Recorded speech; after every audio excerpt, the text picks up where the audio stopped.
Hello, my name is Hope Thornton, and I will be talking about the section of agenda setting in Chapter 14. The agenda setting directs our attention according to mosaics. Some history behind agenda setting. According to Alvernia University, they state it was first introduced in 1972 by college professors Maxwell McCombs and Donald Shaw. They found in surveying North Carolina voters during the 1968 U.S. presidential election that what people thought were the most important issues were what the mass media reported as the most critical. There are three types of agenda setting within this theory. Number one, public agenda setting. This is when the public determines the agenda for which stories are considered important. For example, social media accounts are ways the public nowadays is able to show what is important to them. According to the video Agenda Setting from Study.com, to demonstrate the effect of technology on agenda setting, let's explore the Occupy Wall Street movement.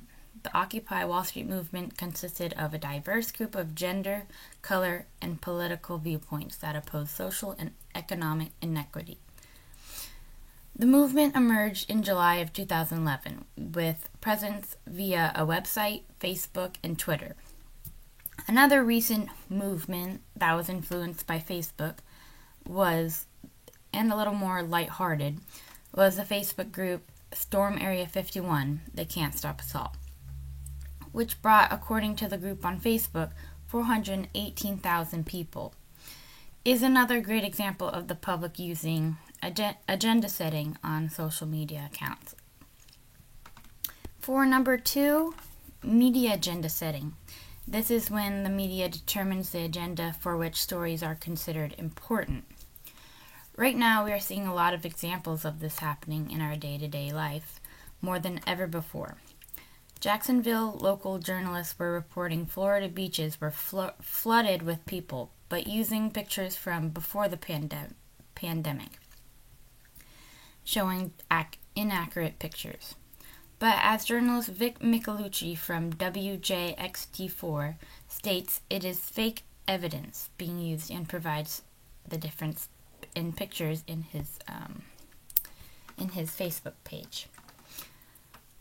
Before social media, pop culture print magazines were a way to influence what glamour looked like and what was expected of the public to look like, especially for women.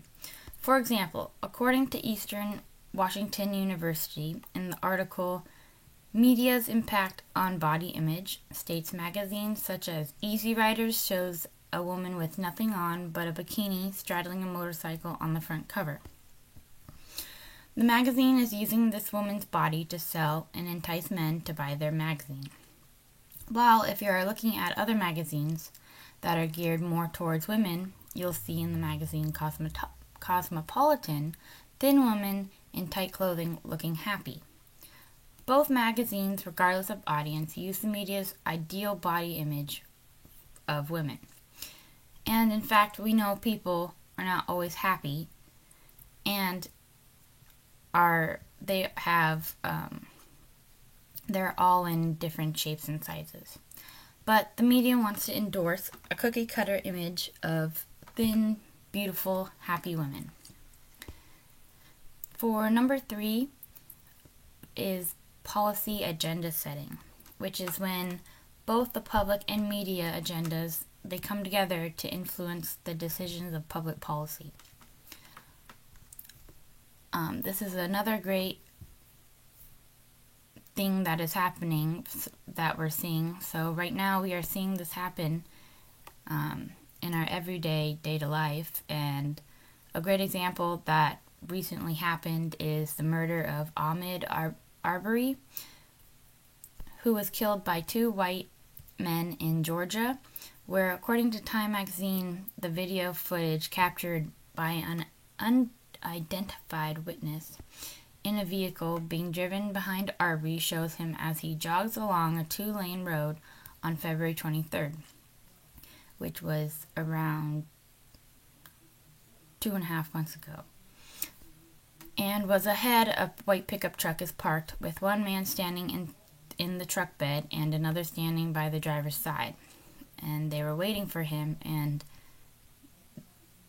then shortly after that, they murdered him for no apparent reason.